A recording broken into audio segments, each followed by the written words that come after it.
week for like months, and it's just ruined. Not, it's like it's ruined now. No, it was a good story. I was listening. It's childish things. Grown men playing video games. Okay, awesome. Kiki Ayers, and you're watching Rolling Out in Hollywood. Jovan, how are you? I'm doing well. How about yourself? I want to congratulate you on everything. Thank you. Film won an Oscar. That's exciting. Thank you. I appreciate it. What was your reaction to that?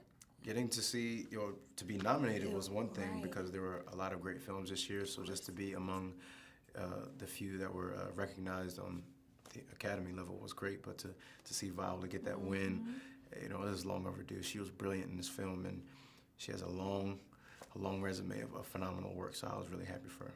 Definitely. One of the things I really loved about the film is that we really look at the notion of the father-son relationship in all households, but specifically Black households, because you either see like the father is not around, we don't know who he is, Right. or he's just not there, or he's, just because someone is in the household doesn't mean they're present. Right. So why do you think a lot of times, like how important do you think it is for men to have a relationship, a strong, important, loving relationship with their father? I think it's vital in them becoming a man themselves. And one could argue that, that Corey was lucky to have even this relationship that he had with Troy. Right. It was a bit forceful. There was a lot of aggression, but I think that was just a lack of understanding and communication between the two. But Troy was very much in his life. Right. He just gave him the love that he understood and what he was. If you remember when he's giving the story about how his father raised him and what he had went through, that's just the best love he knew how to give.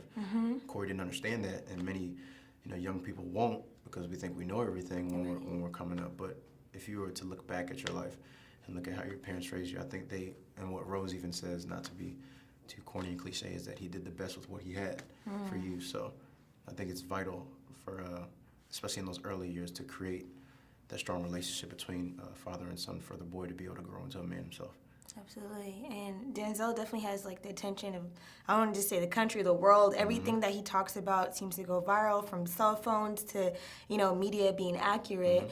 So I can only imagine how much of your attention he had. What did you take away? What's the number one thing you took away from working with him? One of the biggest things was to just get out of my own way as an actor. Feel confident, and this could definitely leak over into your life, is be confident in the choices that you make, and be confident in who you are as a person and as an actor, and don't be afraid to make interesting choices and risky choices, and do your best to just live in the moment and be truthful.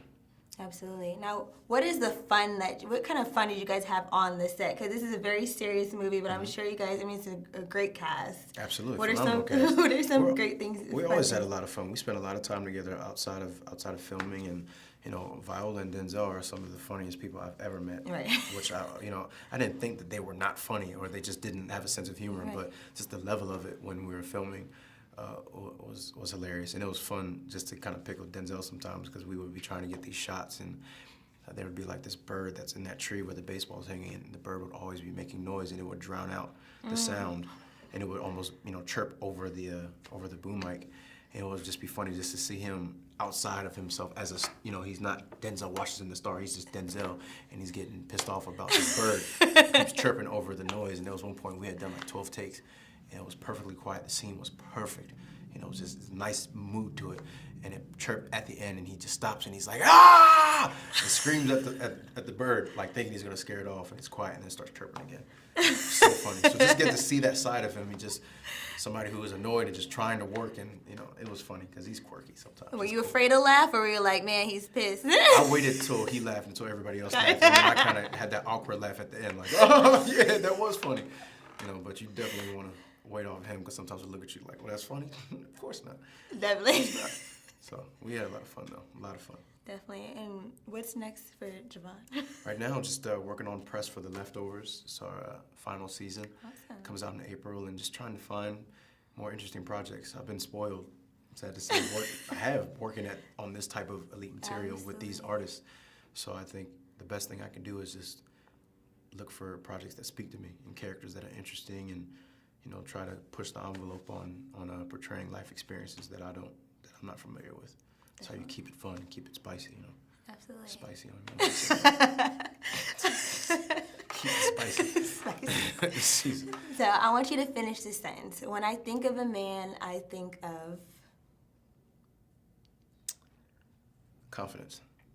Love that. Yeah. Love that. Congrats on everything. Thank you. I appreciate it. I appreciate that. Appreciate it. Thank you. Thank you, Brian. Overall.